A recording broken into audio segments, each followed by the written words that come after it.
everybody, how's it going? Shady here. It's 4 in the fucking morning and I'm still awake. So, I spent all weekend, what fucking day is today? Hang on. Holy shit, today is Thursday. Wow. Okay, so I spent the past week dealing with the after effects of the Guild Wars 2 video. The Tera video was fine because I praised Tera, so that didn't get any hate at all. But Guild Wars 2, because I had an original thought and opinion, got a shit ton of hate. Now, it's been brought to my attention that other YouTubers like OMFG Kata and WoW Krendor, who shared some of the same thoughts that I did about Guild Wars 2, actually got a shit ton of flaming as well. So it appears the Guild Wars 2 community in general is just being very hateful towards anybody who doesn't say something good about the game. So I'm glad to know that it wasn't just my video. And I'm still dealing with the aftermath of that. I'm getting messages in my inbox pretty much every day from YouTube, from people calling me retarded and telling me to kill myself and I should never do another video and blah blah blah, whatever other things that internet haters say. This is going to be a lengthy video. I will warn you now. You might want to watch this in parts. You might want to watch this or just listen to it in the background while you're doing whatever.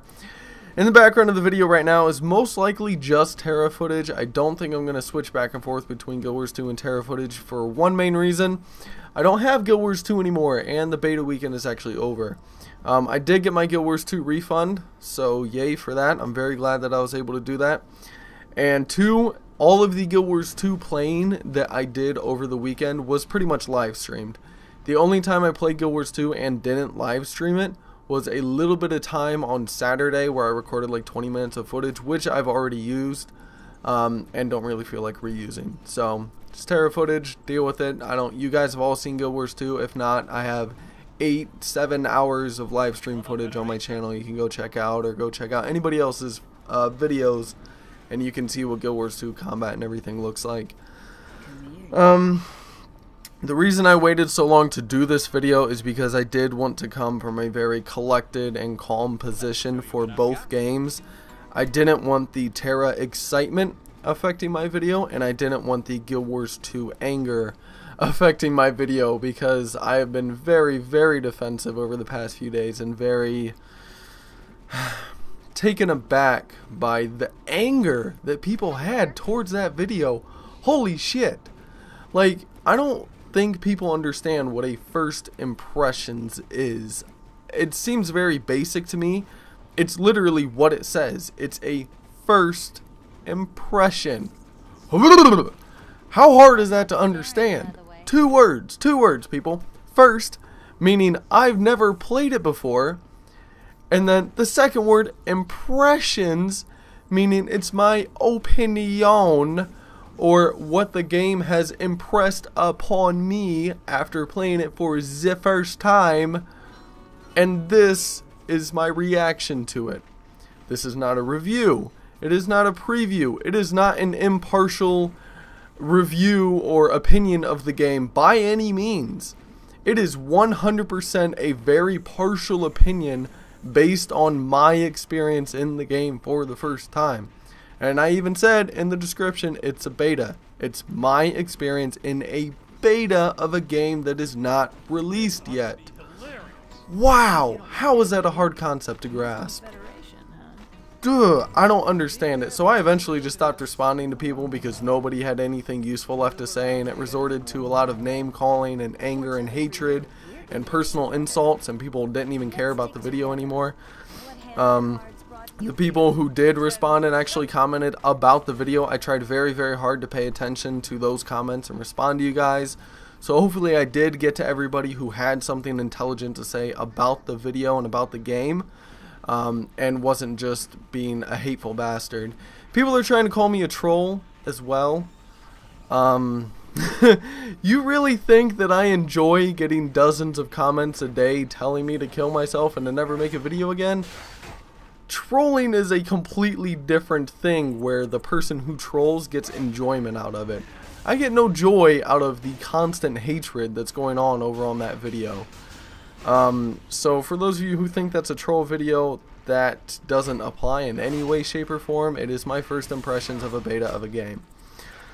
So that's out of the way. I should have warned you guys that was coming actually. I didn't want to make a separate video just responding to that Guild Wars 2 video. I wanted that to be included in this to clarify the difference between a first impression and what I'm doing now, which I'm, like I said, coming from a calm, collected position.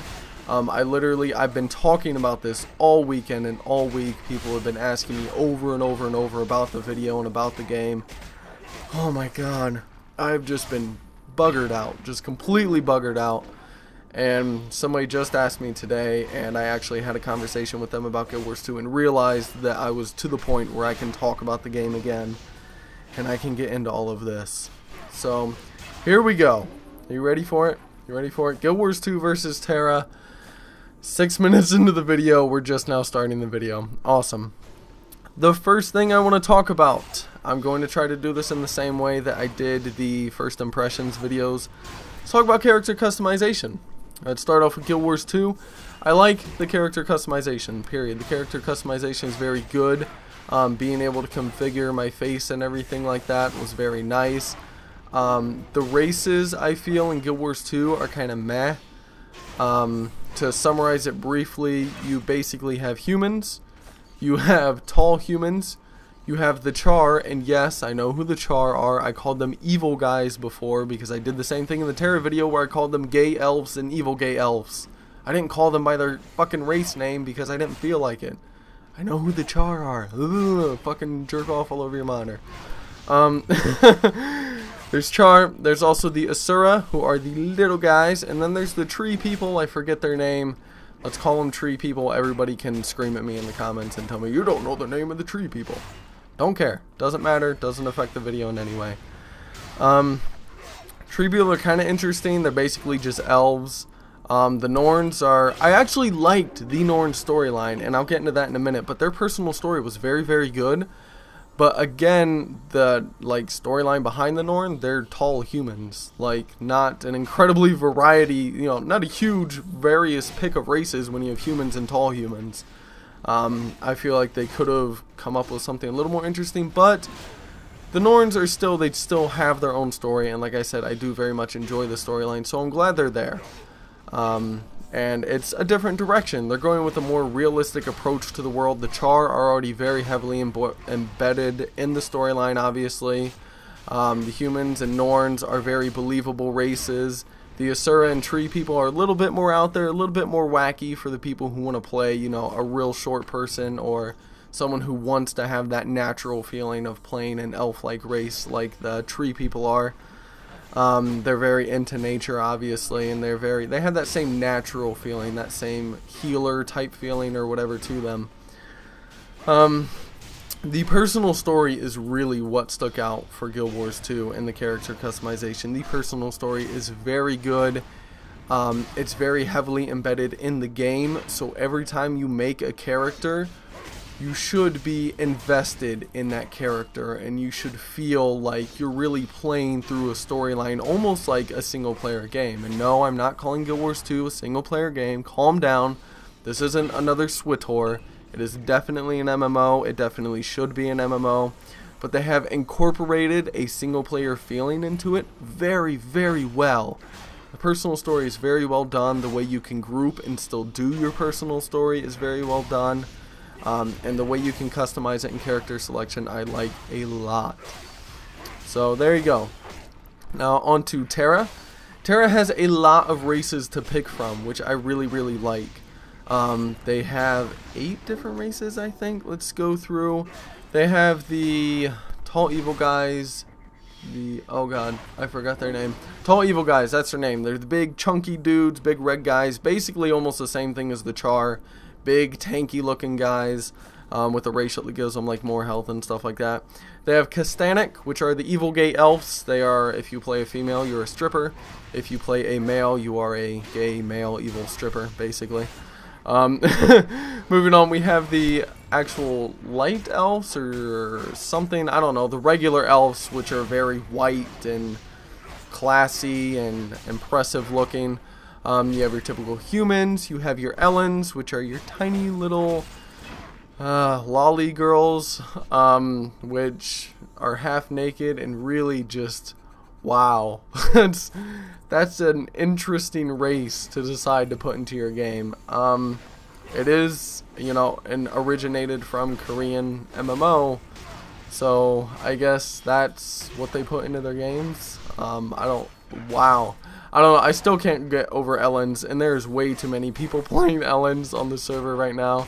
On all the servers, actually. I don't see the draw to play a little girl as, like, what do you do when you're at work or when you're, you know, at school looking at screenshots, or you're at home playing this game? Like, who's playing Ellens and getting away with this in society? Like, I understand a lot of people have computers in, you know, dark places in the basement or on their own or live on their own, and sure, you can play an Ellen, but there cannot possibly be this many people that are able to play Ellens in privacy. And what do you do when somebody looks over your screen and says, are you playing a little girl who's not wearing any pants and has a very revealing dress on and is, you know, moaning and stuff while she's casting? Is that what you're playing right now? So yeah, that's Ellens. Wow, creepy things, creepy things. Then you have your, God, I forgot their name too, the little bear guys. Papori, yay, you have your Papori. You can make them look like a little bear, a little dog, a little cat. They're basically your furry for the game, I guess, but they're so fucking adorable. They're not like man animals, they're like little tiny adorable little animals. So cool. I like them so much. And then you also have your, I forget their name, your kind of alien race. They're big blue guys or big blue girls, kind of alien looking. They have a very mystical feeling about them, kind of like the Draenei or Draenei from World of Warcraft. That was the first thing I rolled, because the first thing I rolled in World of Warcraft when I joined was a Draenei shaman. So I rolled on here one of the blue alien mystics, and I thought that would be really cool. It'd be kind of, you know, feel back to my WoW days. So yeah, that's all the races on there. Sorry, that got a little bit lengthy, but I love the variety in races, which is why I wanted to go so into depth in that. I love how many different races there are. And actually what I wanted to talk about is the hitboxes and reach and racials that these classes have. I believe Guild Wars 2 has racials as well. I'm not 100% certain, but I think they do. But what really distincts the classes in Tera is that your size, like if you play little tiny Ellen or if you play a big evil tanky guy, that changes your hitbox. This is an action MMO. It is action aimed combat. So having a smaller hitbox will give you a slight advantage in PvP. It's not going to be a huge difference, and if you're playing against somebody who's really good, you know, it's not going to make a lot of difference whether you're, you know, a foot taller or not, or half a foot wider. But it'll help, you know, you'll be able to move around a little bit quicker, you'll be able to dodge around and be a smaller target to hit. It also affects your reach.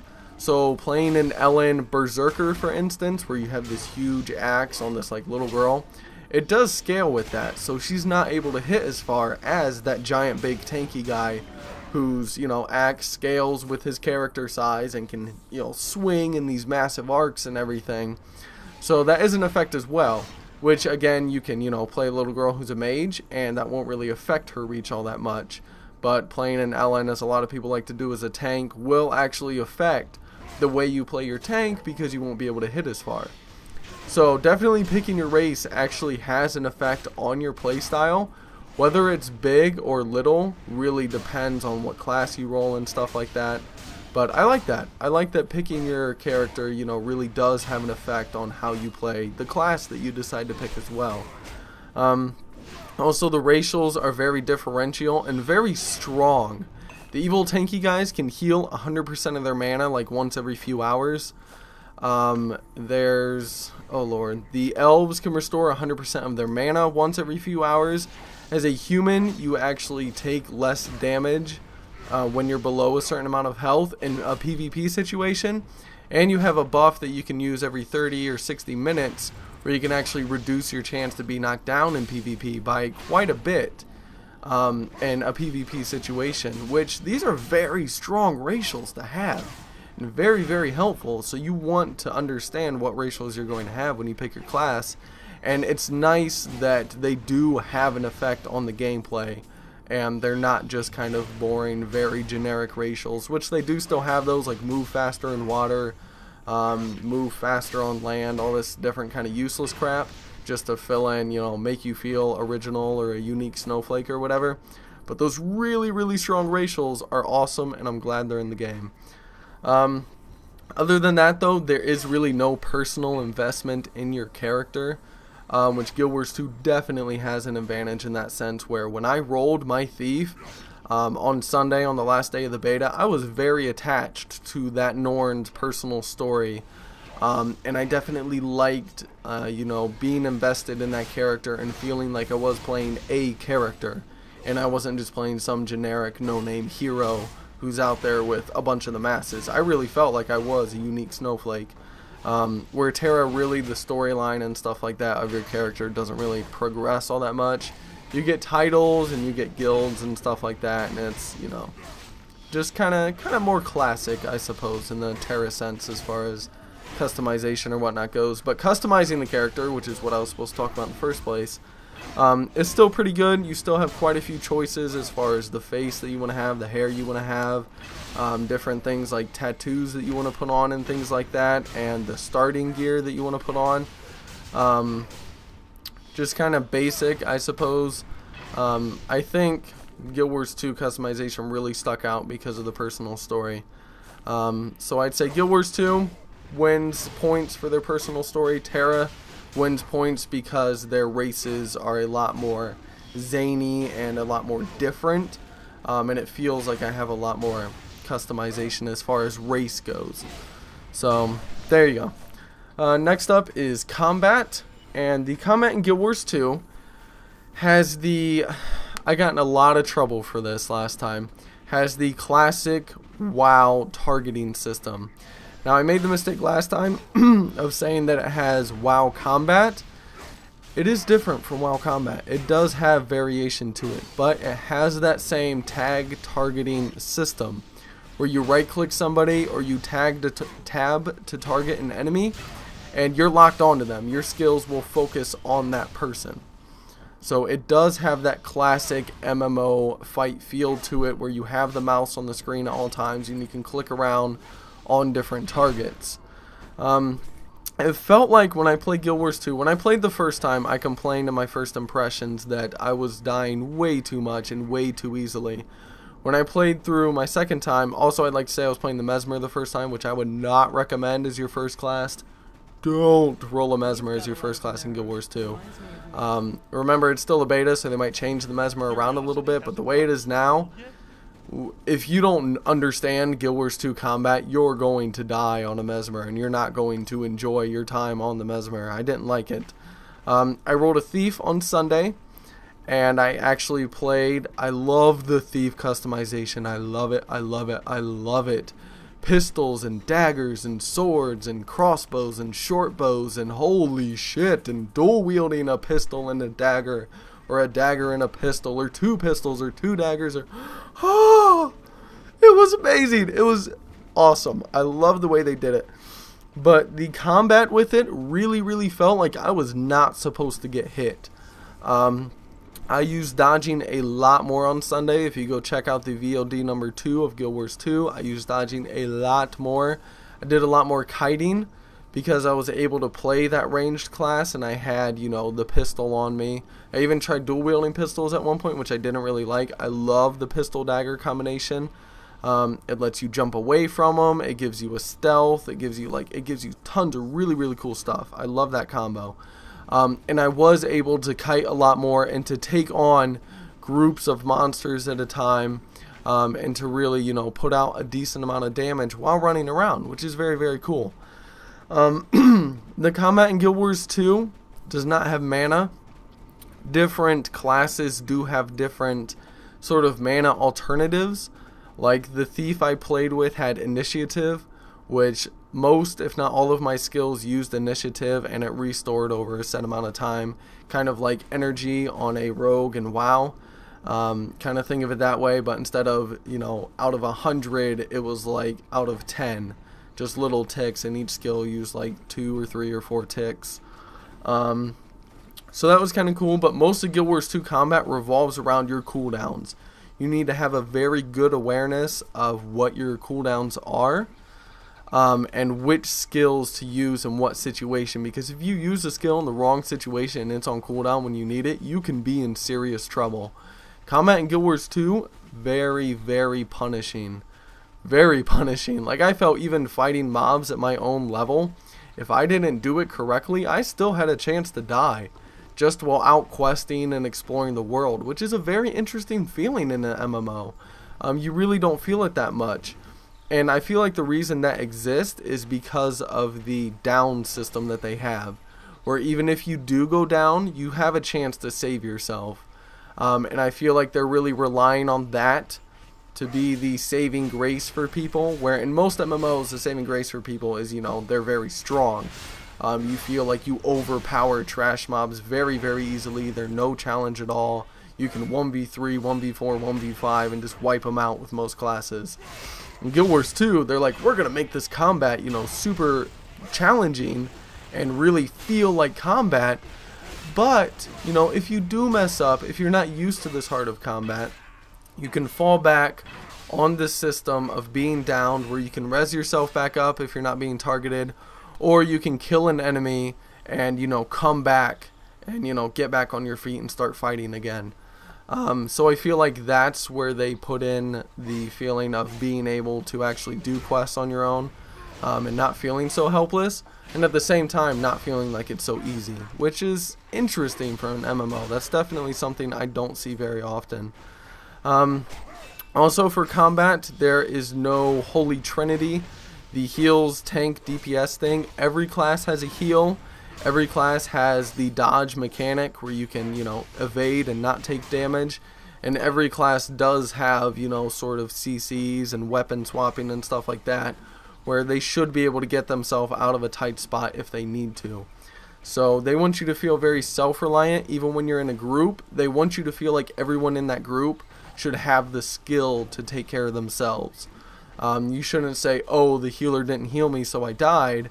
The healer's going to turn around and say, you know, whatever priesty type class there is going to turn around and say, I'm not a healer, bruh. I mean, you've got dodges, you've got stealth, you've got, you know, blocking. Whatever your class has, you didn't use it. You messed up, you know, you died. We can all come in and, you know, res you and bring you back up from that down state as a group. But there's not going to be that feeling of, oh, blame the tank, blame the healer, you know, and you're really going to notice who's skilled and who's not. That's the feeling behind Guild Wars 2 combat and getting rid of that holy trinity. Whether it works or not remains to be seen. The game is still in a beta state. People haven't seen the end game yet, so you can't really predetermine whether that's going to work out or not, but that's the idea behind it. That's where they're going with it. Switching over to Tera. Tera has an RPG combat system, or an action MMO combat system, where everything you do is targeted. Everything you do is reliant on your skill to aim it in the correct direction, to judge the animation correctly, and, you know, actually hit your skills on your own. So it doesn't have the old tab targeting system. It definitely feels new. It definitely feels fresh for an MMO. Playing a healer takes a ton of skill. I know this. I haven't rolled a healer myself, but I do play with a very good friend of mine. We've been dual leveling together and, you know, questing stuff together for a while. And he has to aim his heals, and his heals that he hits on the ground, he doesn't just select an area on the ground and heal it. He has to face in that direction. He has to judge the distance, and he has to hit it at the right time. So if the tank goes to dodge an attack, he's not going to dodge out of that heal. Very, very skill-based healing. And also for all the other classes, DPS, you don't just sit there and, you know, tab target on the boss and then just use all of your abilities over and over and over and over and over. Or just sit there and white DPS and use an ability, white DPS, use an ability. You need to focus on what that boss is doing. It's very easy for me. I play a DPS Slayer. Very easy for me to take damage from a boss or from a BAM, a big ass monster.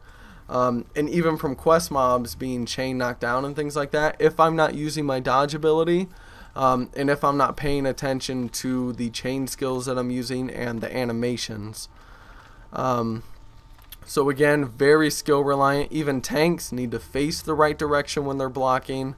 They need to make sure that, you know, they're hitting all of their abilities in the right direction, paying attention to animations to bring their block up, as well as running around the room. And you need to go and, you know, physically collect these mobs, and you can't just tag target them and use like a ranged leash. He needs to be facing that mob with no other mobs in between him. And these Lancers have this really cool ability where they can grab ads and pull them in, kind of like a Death Knight leash sort of thing, from World of Warcraft. And it's very skill based. He has to have the skill to use that ability. He can't just press a key and watch it happen. He needs to do that himself. So the combat in Tera feels like you're in charge of everything that's going on. You're in control of your character. You're the reason your skills are missing or hitting, and you know, need to pay attention to your chains, which is what I'm going to talk about next. In Tera, the combat is very reliant on what is called chain skills, as well as the animations of your attacks. The first complaint a lot of people have about Tera combat is that the animations feel very heavy. They feel very weighty. You really have to time your animations correctly, and you have to wait on your animation to finish. There is a few skills that can be animation canceled, sort of like fighting games, where if you're in the middle of an animation you need to dodge, you can dodge and break that animation, which will still burn that cooldown, but at least you won't take damage.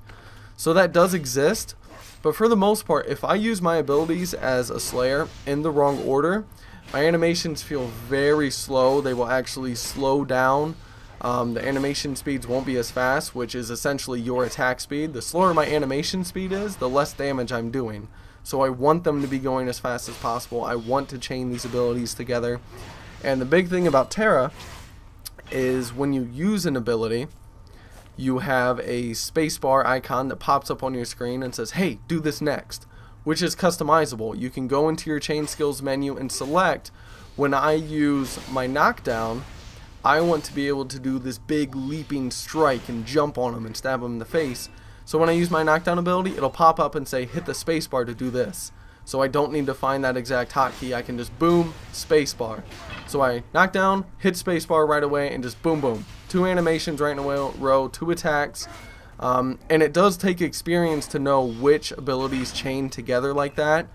Like my leaping strike is very important to be used when they're on the ground, and the animation plays quicker and things like that.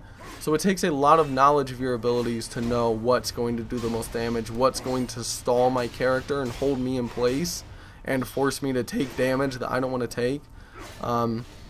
So that's part of the game.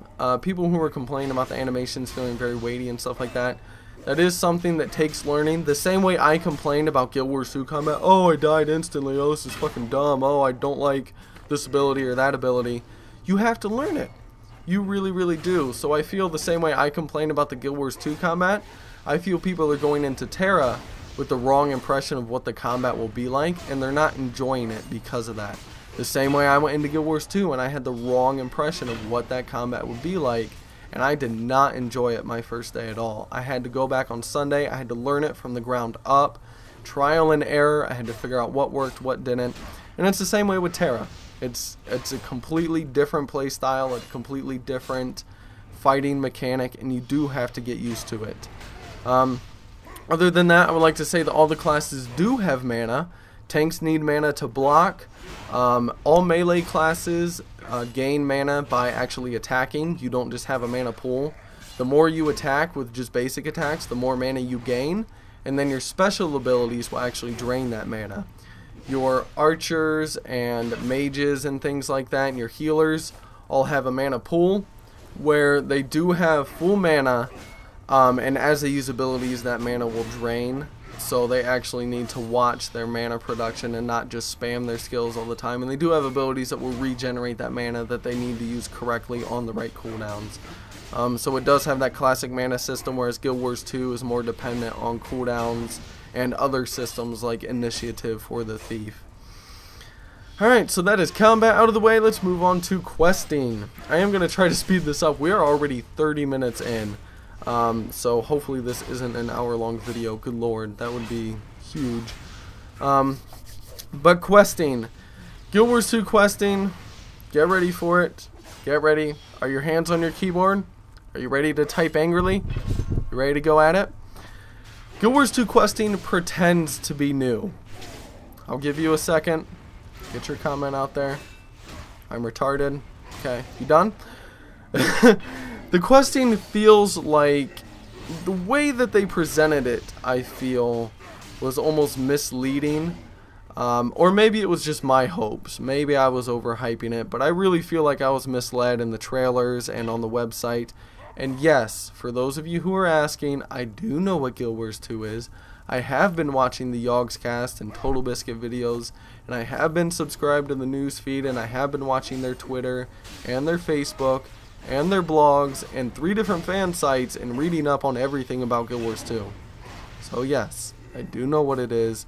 I do know what the questing system is supposed to be like, and I don't feel it is what they said it would be. I really don't. Because the way they presented the questing system was that you would kind of go out to these hubs and, you know, do these public quests where you would feel like, you know, you would join in with this group of people and do this super awesome quest, and it wouldn't be like the classic questing system. It would feel fresh. It was new. You know, you didn't have to group to get questing done, and the quests were very, you know, animated, where you were supposed to stumble into these questing zones and start doing them. And the same way that world events happen sporadically, it felt like they were saying questing would be the same way. It wouldn't be the same boring questing grind that you had before. When it comes to the personal story, it feels very much the same, where the personal story basically is the classic questing system, but that's the only classic questing system they have in the game.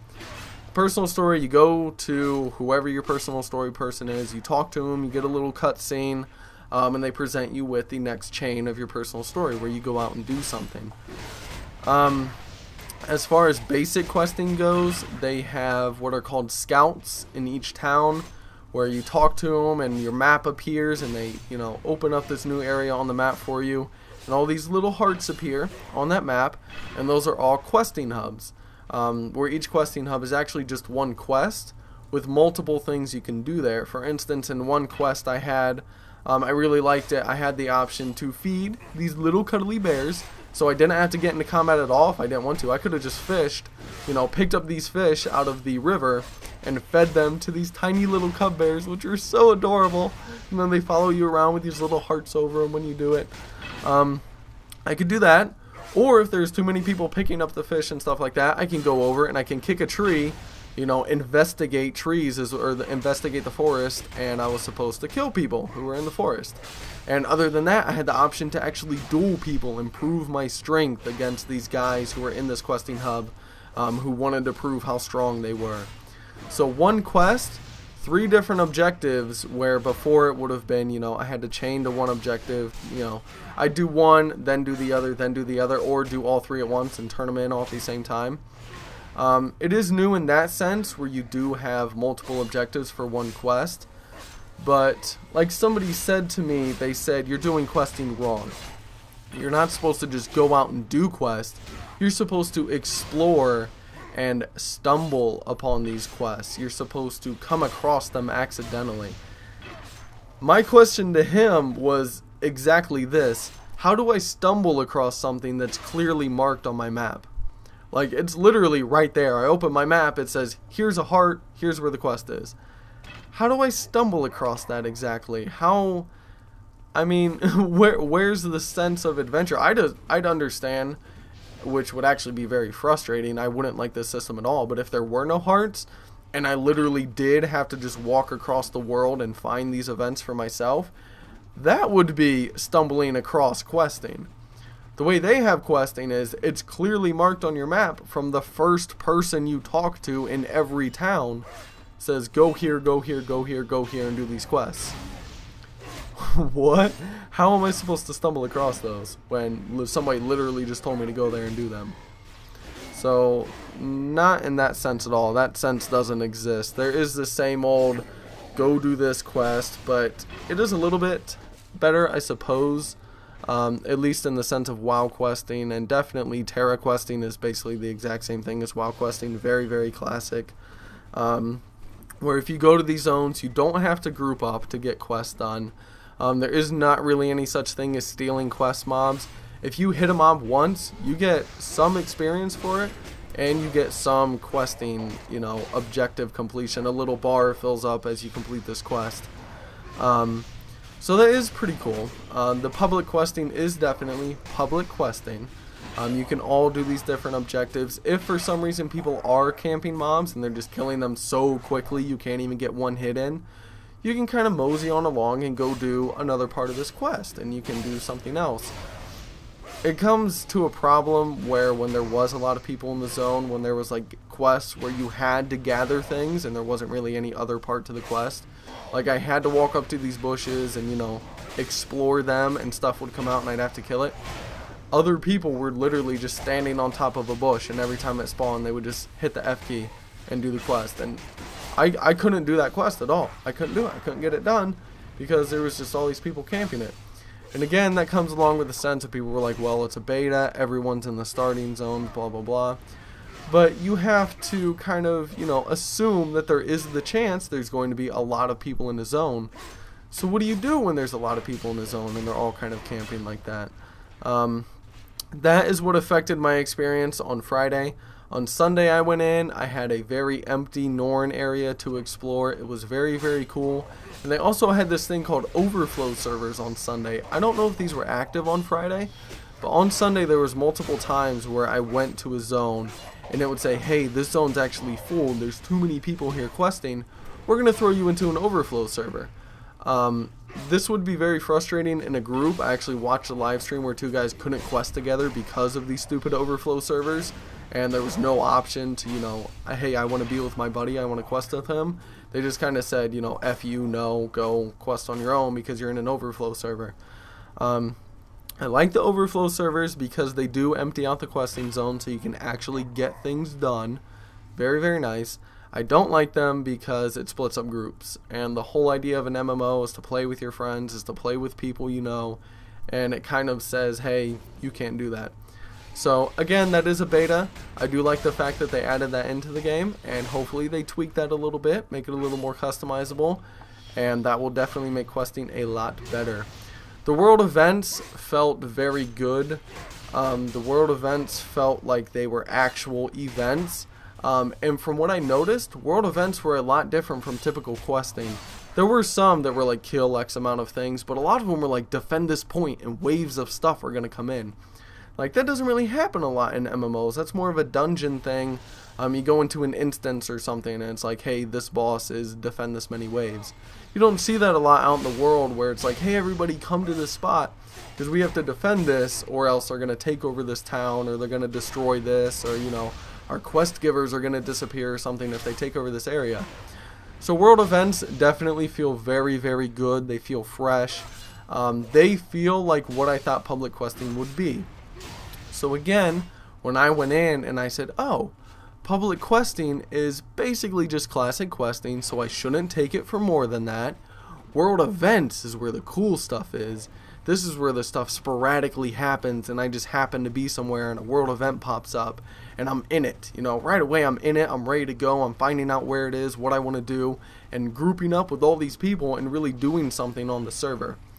World events feel very, very good. I do like them, and now that I understand the difference between public questing and between world events, I had a much more enjoyable time on Sunday, you know, doing one or the other. Very, very cool.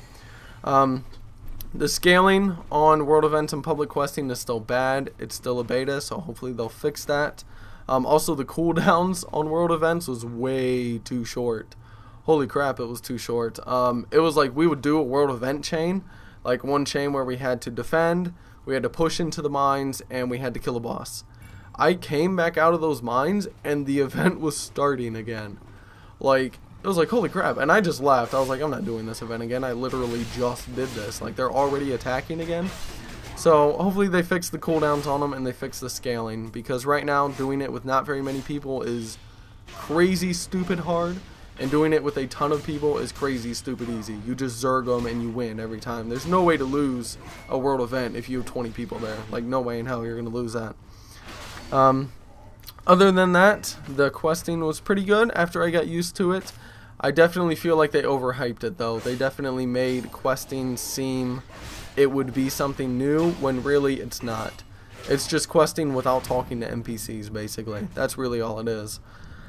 Over to Tera questing. Tera questing is classic and boring. There you go. That's the summary of it. Tera questing is everything that every MMO has ever had in questing ever. Talk to an NPC, kill this many things, turn it into an NPC. That's all it is. I like the fact that the story quests do guide you through the hubs, so I never have that feeling of, oh, I don't know where the next area is. Story quests are very important to do because they give you very good items and very good experience, so you have a very good incentive to do them. And as you go through the story quest, they pass through these different towns and cities, and it makes you travel across the world. And you always know where the next leveling area is, which I really, really like. It's a very good guide. I'll also say that the questing felt like, in the beginning, it really felt like the questing was teaching me a lot about the game. It taught me where to buy things, where to get my mount, how to use the bank, how to expand my inventory, how to unlock you know, skills and traits and glyphs, and how to start doing world PvP. Questing in the first like 20 or so levels teaches you basically the entire game, which I love. That's something Guild Wars 2 definitely didn't have. I felt lost a lot in Guild Wars 2. I had to learn a lot of things on my own. I had to ask chat about a lot of stuff while I was streaming because I just didn't know, and there was nothing in the game really to tell me. There might have been a help section or something that I could have gone into and read, but that really breaks you out of the game, and you have to stop and you'll look up these tips or look up this guide on how to do a certain thing and navigate through menus. So that's not fun to do. I like the fact that Tera questing does take you through the game and teach you things about it. Other than that, they do have rendered cutscenes, which are interesting from time to time, but a lot of people don't really like the lore in Tera. So if you don't like the lore, then you're not really going to care about the cutscenes, so it's not a huge bonus. If you do like lore, the cutscenes are kind of cool, and they do add a little bit to it. Again, it's classic questing, so you have to group. There's not that public feeling to it where you can just go help other people. You can definitely steal mobs from people, you know, take things that they need, take their mining areas and stuff like that, and kind of screw over other people. The good thing about Tera is that it has channels.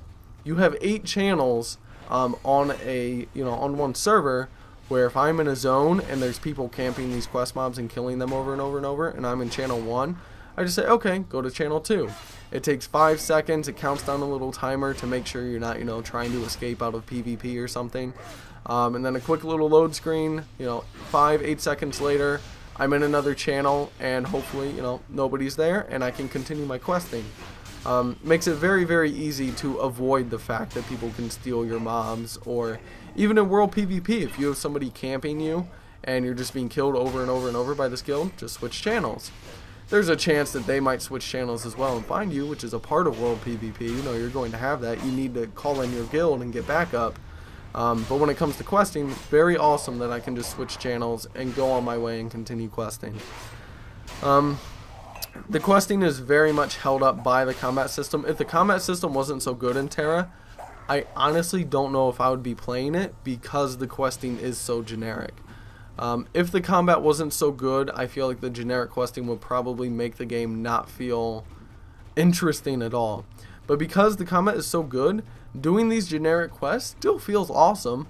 I still get to go out and, you know, actually use my skills and use abilities and stuff like that and play the game and fight things while, you know, questing, and it feels fun. It still feels great. It's just unfortunate that the questing isn't very innovative. That being said, you can also use a controller while questing. I wouldn't recommend using the controller while in PvP or while doing a dungeon, but they have support for a lot of different controllers. It's not official, you know, they don't have a list of them or anything.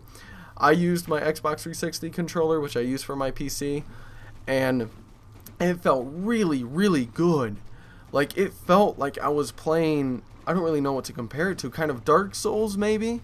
On the, I think that's only on the PS3. I don't know if that's on the 360. I don't play console games, but from what I have played of them, it felt, you know, very, very good. It felt like I could actually play this MMO on a controller. Now, when you have classes that have 20, 30 abilities, obviously it's going to be difficult to do because controllers are so limited on buttons. But the way they did the control scheme made it so you can have like 16 spells all bound. And it does take a little bit of memorization to remember where everything is. But as far as movement goes, as far as aiming goes, being able to talk to NPCs and turn quests in and navigate your inventory and stuff like that, they actually did it super, super well. So that's kind of cool that I can use a controller on Tera to play the game. There's also BAMs and world bosses. These would kind of be the comparison to world events on Guild Wars 2. Where they have world events, we have BAMs and world bosses. World events on Guild Wars 2 do have bosses as well, like giant dragons and stuff. I remember seeing that in a video that you can fight them. And it does require like a group of players to defeat. You can't really solo it. But we also have BAMs on Tera, which are big ass monsters. You have to have a group for most of them to take them out. Some of them are actually soloable, but it's going to take you, like me and Omega, who is the healer guy that I play with. I'm playing DPS, he's playing a healer who can also do some actual decent damage as far as questing goes. And we would 2-man some of these 5-man kind of BAMs, and it would take us like 10-15 minutes per BAM to defeat it, and it was hair-raising the entire time. Very stressful, very much. Don't get hit by this attack because it'll one-shot you. Stun him during this attack so he doesn't get it off. Put him to sleep while he enrages, so we have time to heal up and get buffs and stuff like that and go back in and start fighting again. And it's very, very epic. It's not a boring 15 minutes at all. And that's pretty cool. That's probably the coolest part about the questing system on Tera, is the fact that the BAMs are so fun to fight. So yeah, there's definitely downsides to it. It is classic and boring. It's very, very much held up by the fact that I can use a controller, that the combat system is good, and that there are BAMs that break up the monotony of questing every once in a while, where you fight these big monsters. And there's BAMs in every zone. They're big ass monsters, BAMs for short, and you do fight them in every zone. So that is pretty cool. And I think I'm looking in the background now. I have Tera up in the background, and I think I just got world PvP killed while doing this video. Shit. Okay, anyways, on to dungeons. Now that I'm dead, I'm so sad, I just died. Oh well. On to dungeons. Guild Wars 2 has story and explorable mode for dungeons. So you go in the first time and you do story mode. You go in any time after that, after you've completed the story mode, which is very tied into the lore and the quests that you've received in that area. Or actually, I'm sorry, you don't receive quests in Guild Wars 2. For the quests that you get when you go in, you know, you do a full storyline when you go into this dungeon.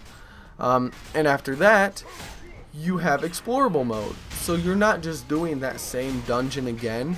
You're opening up almost, not an entirely new experience, but definitely a somewhat new experience where you go in and you actually get to fight bosses that you didn't fight before and explore different areas of the dungeon that might have been locked before or that just weren't involved in that quest. Again, there's no classic trio, no heal, tank, DPS layout, so everybody's responsible for their own selves, for themselves in dungeons. There are events, which again ties in with the fact that you're doing story mode. The first time you do it, there are events that trigger, and I believe in explorable mode as well, there are events that still trigger as you go through and defeat the dungeon. There's traps in the dungeons, there's puzzles that you need to solve in the dungeons to actually get through to the next area. And I'd say I didn't get to play dungeon on my own, so I'm doing this from the videos I saw and from what I read online. But the traps are deadly, man. Some of the traps, if you don't navigate them correctly, will one-shot down you. And your teammates need to, you know, bring you up, or, you know, you have to kind of start back from the beginning and get back to that area again. So dungeons seem to be just as punishing as any other combat in the game. Again, there is pretty heavy lore with that story mode, so dungeons feel like, the first time you go through dungeons, you definitely feel like you're actually doing something, and you're not just walking through and killing mobs and killing bosses with no real explanation for why. It definitely walks you through, and there's cutscenes and stuff that happen that, you know, give you a reason to be there and definitely give you incentive to do what you're doing. They also scale, level scaling on dungeons, so if you want higher level buddies to come help you out, there is level scaling, so they won't completely ruin the experience. And you can actually bring people along with you the same way you can bring them along with questing. This is something that I didn't bring up for that, but there is level scaling. It doesn't scale up. You do scale up for PvP. You scale up to level 80 for arenas and world versus world PvP. But when it comes to questing and zones and dungeons, you actually scale down to the appropriate level for that area. And I actually had this happen to me while I was playing on Sunday, which was pretty cool. Like, I'd be level 8 and it'd be like, no, this is a level 7 area, we scaled you down.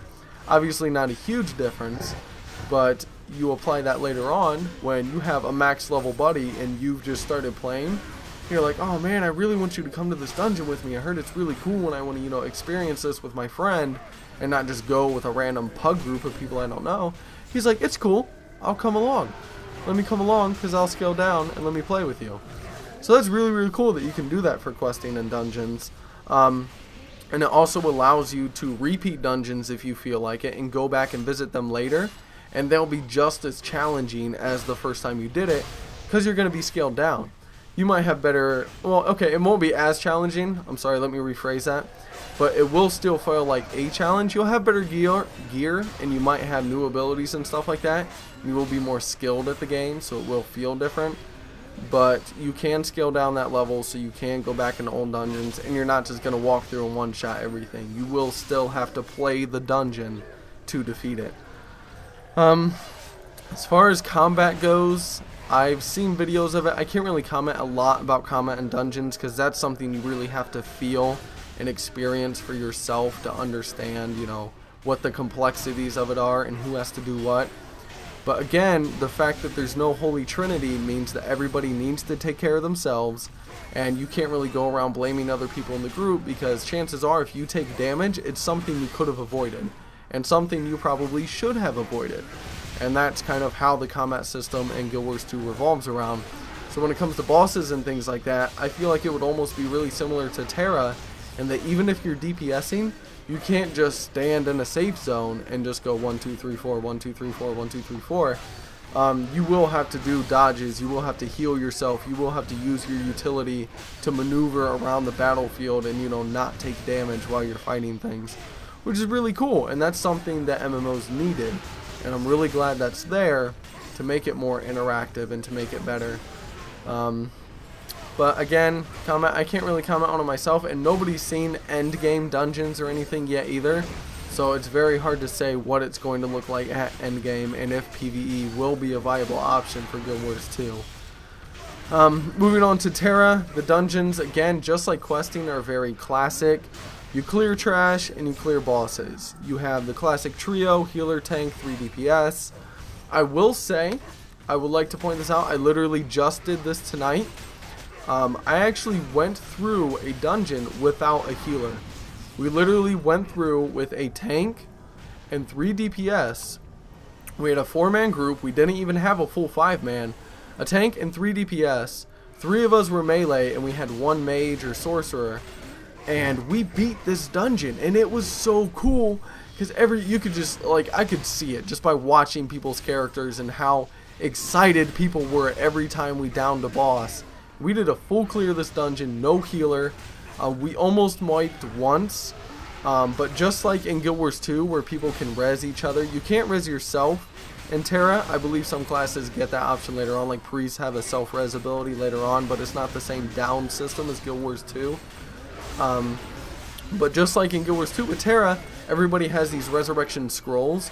So there's actually a point in this game, we got to the final boss, 2 people went down, the other 3 of us are, you know, rolling around and running and dodging and trying not to get killed by this boss. We're kiting it around the room, so each of us can take a turn to go over to our teammates and use a resurrection scroll. Bring that teammate back up, and, you know, we're going back at it. So we got 2 people kiting the boss, 2 people down, and it takes a lot of communication and a lot of effort, and it was so much fun. Such a blast. I never have done an instance in a game without a healer. I've never had that experience before, and Tera gave that to me. And Guild Wars 2, hopefully it has that same feeling. Again, I haven't done it. But Tera, man, that was such an awesome experience. The healer also gets to do more in Tera. So even though you have that set class of a healer, if your DPS and your tank are performing correctly, they shouldn't be taking a lot of damage. Chances are they'll still take some, because it's impossible to dodge every attack. You're never going to do that. But the healer definitely gets to actually do more as far as buffs and debuffs, and actually kiting mobs around and being sort of an off tank, and even dealing damage at times simply because people aren't taking constant damage. Like, you know, in World of Warcraft, where again you stand there and there's not a whole lot you can do unless you have a bubble or something to not take damage. And Tera, you have those dodge abilities and all of that skilled combat, the aimed combat systems. And it definitely feels very, very cool and very, very epic with the combat system they have. So yeah, even though it is a classic dungeon, excuse me, voice giving out a little bit, we're hitting the hour mark. Even though it is a classic dungeon, it still feels very good. Again, it's carried by the combat system, and it's definitely carried by the classes and things you can play. They're very interesting and fun to use. So there's that. PvP. PvP in Guild Wars 2. You have World versus World, which is a huge map. 3 teams. It's actually used to be called World versus World versus World, because you have 3 teams on this map, but it's been shortened since then to just World v World because it's easier to say. You can build like this machinery, you can besiege fortresses, you can cut off people's supply routes. It's a very intricate game mode within itself. I unfortunately didn't get to experience it because queue times were crazy long all weekend long. Everybody wanted to do World versus World. But if you want to see what PvP in Guild Wars 2 is going to look like, definitely go find a World versus World video and watch it, because it is awesome. That is definitely something about the game that I was very pumped about, and from the videos I've seen and from the feedback I've seen, was not overhyped at all. They presented it exactly as what it would be, and it plays exactly that way. You have guilds coming together to do sneak attacks, you have massive battles, you have to defend your fortress when other people come to kill it, you have to do supply routes and collect, even level 1s. The whole thing with World vs. World is, 1, it gives experience to you. Even at level 1 or whatnot, you can go into World vs. World, it'll scale you up to level 80, and you can start killing trash mobs and doing stuff like that for experience. Now, doing this at level 1 probably isn't very smart because of your gear and because you won't have any abilities actually learned. Because the way you learn abilities in Guild Wars 2 is that you actually have to use abilities to get new ones, and it scales up that way. In Tera, you just train them. Very classic system. Again, Tera really relies on a lot of classic systems for the MMO, which are tried and true, so there's nothing wrong with that. Guild Wars 2 is being innovative, and they're saying, hey, if you attack and kill mobs, you'll unlock skills just by doing that. So you could be level 3 or 4 and have unlocked every skill on your main bar in Guild Wars 2. So if you go in World vs. World at level 1, you won't have that. Probably a bad idea. But you do gain experience in World vs. World, and there are sort of quests and turn-ins and things you can do where you can go out and kill these neutral monsters, and you can go into basically mines like Alteric Valley has in World of Warcraft. You can go into the mines and complete quests and stuff like that and turn them in to grant your team additional bonuses. Kind of has that same thing in World vs. World. The arenas were very cool. I like the arenas. You don't gain experience in the arenas. They rank you up to 80 and they give you gear so that everybody's on the same level. Arenas are the competitive side to Guild Wars 2. And again, you're going to be seeing this at Endgame. You're going to be seeing guilds that literally have, just arena teams. And that's going to be the focus of that guild, is to have these arena teams and to be competitive in Guild Wars 2. A lot of people are predicting Guild Wars 2 is going to be an esports game when it comes out. A lot of people are saying, hey, this is going to go, to MLG or to IPL or to whatever other place, and it's going to be an esport. So we'll see. Again, only time can tell. But I can tell you right now, World vs. World and arenas are going to be huge end game and really throughout the entire game content for Guild Wars, stuff that you can do at any time. There is world PvP. I didn't have any experience with it, and I'm not exactly sure how that system works. But there is world PvP in Guild Wars 2 as well. I did want to mention that. I really felt like the funnest part that I had in Guild Wars 2 was the PvP. Even though I was so let down kind of by the questing, which might have, fallen on me from being overhyped or whatnot.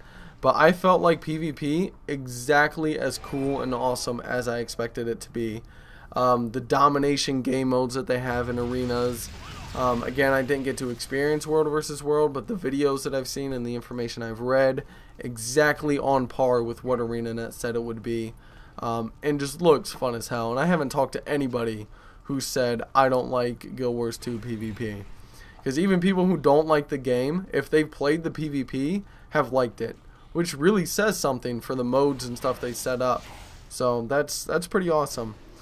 One problem I did have with it, the one problem I had, is it seems like people tend to have sort of large health pools for the damage that is done.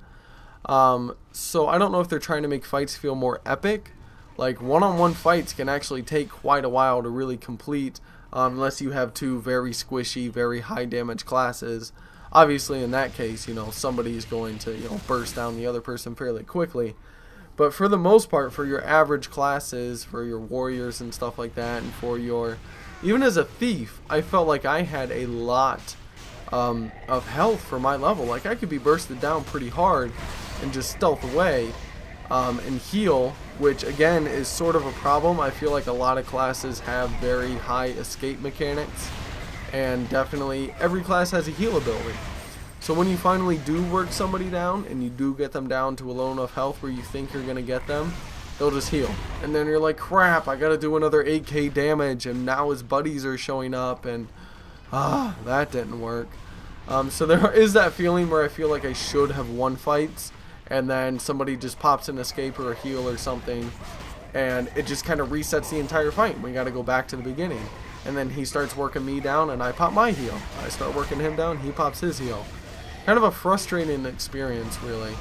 But when you do team up as a group, that doesn't happen because you have enough people to zerg things down. But in lower fights, 2v2, 1v1, PvP feels sort of frustrating in those experiences.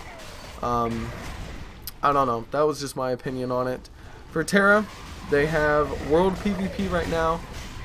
Tera again does not have arenas or any sort of like world versus world environment or anything like that. No huge PvP things.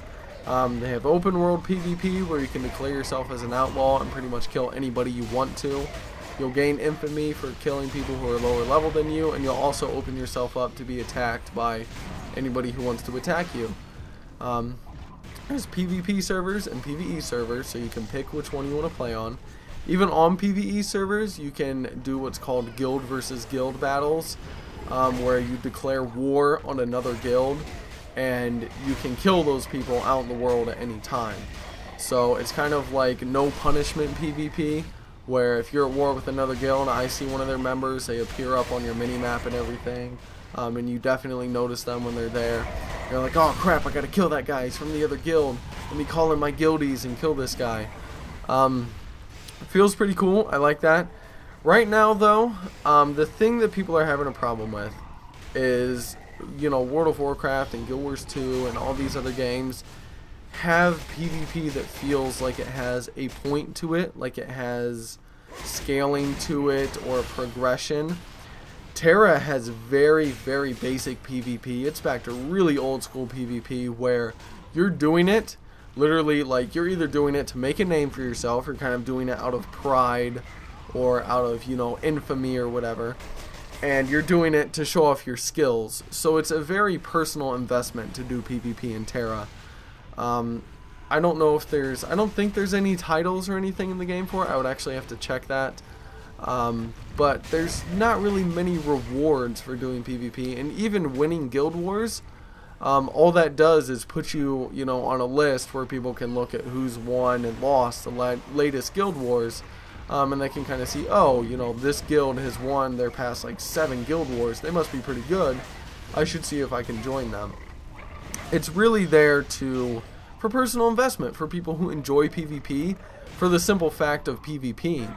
And it's there for people who want to make a name for themselves and want to say, dude, I've killed so many people, nobody here can beat me, you can duel me, you can, you know, try to gank me out in the world, I'm super epic, everybody on this server knows me. It's really more for that point of making a name for yourself and for personal investment. So some people are kind of PO'd about that. Some people really don't like that system. They say, I want to get gear, I want to get titles, I want to get, you know, experience for it, I want to be able to, you know, punish other people who are PvPing me and stuff like that. Like, they want it to mean more than it does currently. Which is definitely something that other MMOs have. And I don't want to say people are spoiled by the other MMOs, but this is definitely down to basics, PvP for PvP's sake. It's for people who love it, people who want to kill other people, and who want to prove that they're better than other people are. Which is really what PvP is there in the first place. It's for killing people you don't like and for proving you're better than other people. That's why it exists. It's just been tagged on to and bloated by a lot of other games, which doesn't ruin the experience of it at all. But it does give it a whole new meaning when you're like, oh, doing PvP actually gives me progress in the game, versus doing PvP, you know, is because I enjoy it. So definitely a different look at it. Looking at PvP for Guild Wars 2, it definitely has a lot more meaning to it. And in Tera, they do have plans to initiate battlegrounds and stuff like that in the future, at least according to the website. So hopefully that's something we see added in the future and they tweak it and change it a little bit. As far as I know, PvP was actually just introduced with the launch of the North American and European Tera servers. From my knowledge, it wasn't in the Korean or Japanese versions of the game. I could be wrong about that, but that's what I read on one of the fan sites for Tera.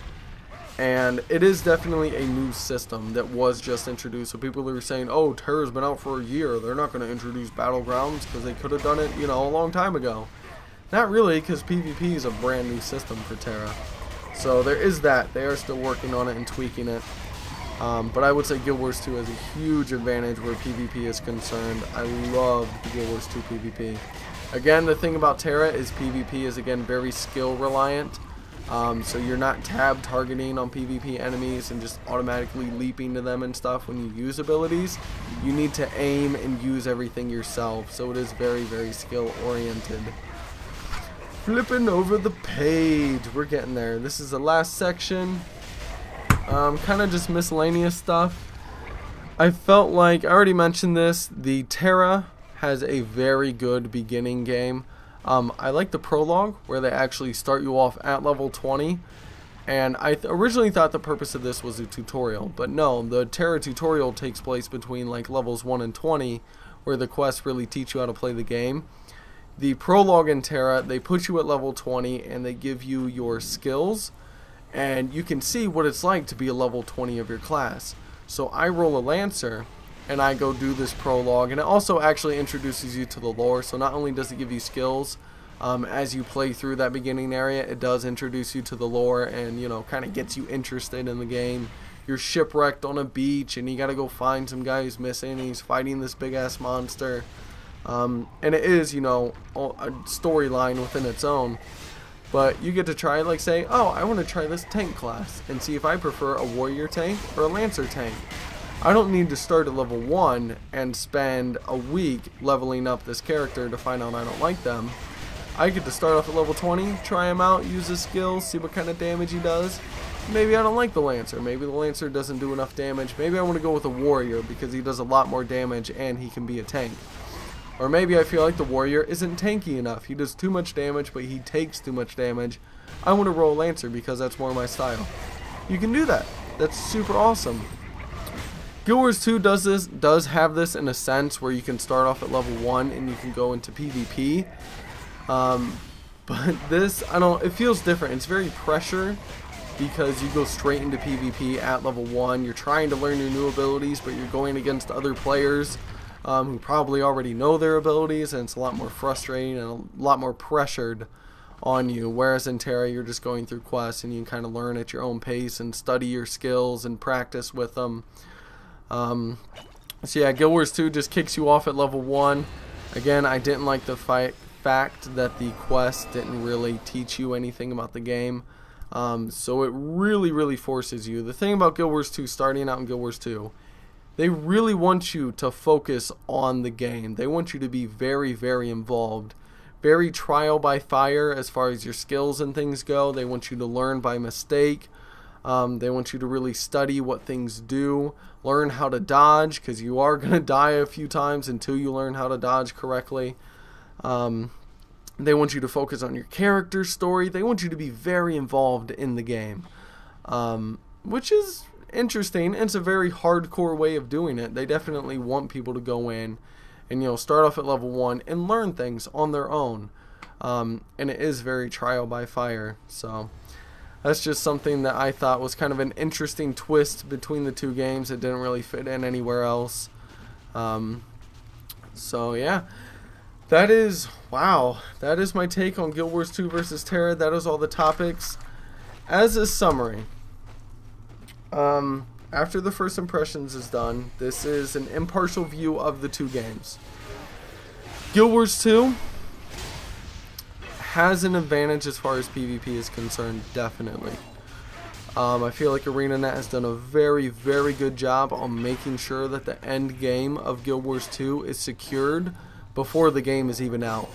Like, you know what? We know what we want the end game to be, and it's going to be world versus world in arenas, and we're going to make them awesome. And they did, and that's exactly what they did. So I feel like with Guild Wars 2, you definitely have the security of knowing what the end game is going to be like, and knowing that there are no monthly payments as well. So if you do want to get into Guild Wars 2 and you're more of a casual gamer, Guild Wars 2 definitely has the advantage of you don't have to pay every month, so you don't feel like you have to play a certain amount to get your money's worth. I don't mind paying for Tera, because Tera has captured my interest very much, and I have almost 90 hours by now in Tera.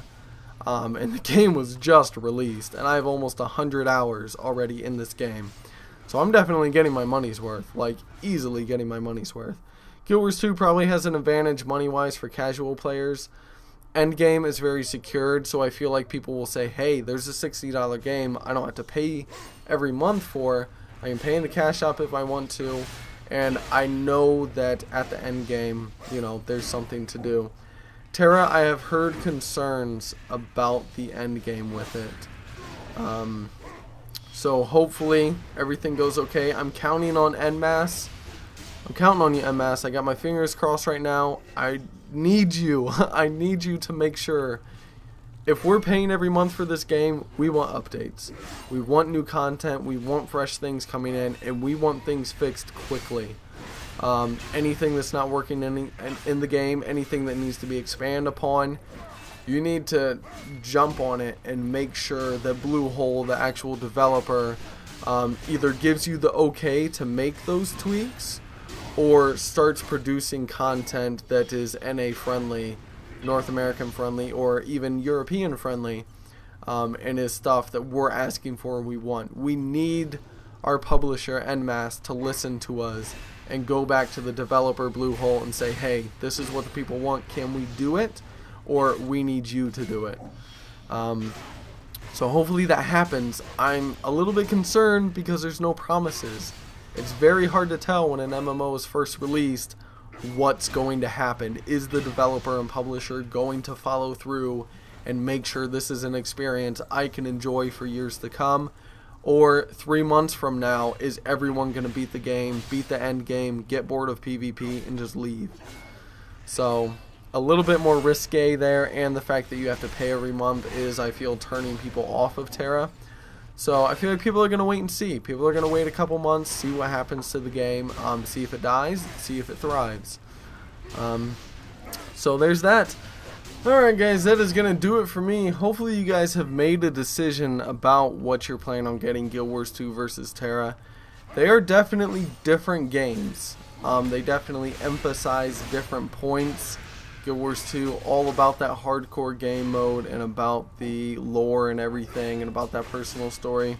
Tera, definitely all about their combat system.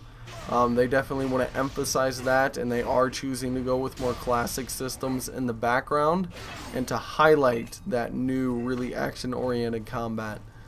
So, it's up to you. If you have the chance, if Tera does like a free weekend or something, I would definitely try it out. Guild Wars 2, if you pre-purchased it and you didn't try the last open beta, definitely try the next beta. And hopefully Guild Wars 2 has some sort of preview system as well, so people can try it out before they invest in it. But again, it's not as big of an investment in Tera because you don't have to pay every month and you can still play the game whenever you want. So yeah, that is it for me. Long ass video. The reason I did a video this long is because I did not want to have to come back to this topic. This is the end of it. Whether or not I join Guild Wars 2 in the future when it's released and we can see what it's like, or maybe Tera fails for some reason, is yet to be seen. For now, I have picked Tera. That is my choice. That is what I enjoy at the moment. Whew. Hopefully you guys find a game that you can enjoy and you can take one of these or the other and really roll with it. I will see you guys on the next video. I hope you enjoy this, and don't forget to keep it shady. This is going to be my Guild Wars 2 first impressions. I am recording this as of... I went into this beta saying I'm going to play it for one day, maybe 4 or 5 hours. I'm going to get my character leveled up.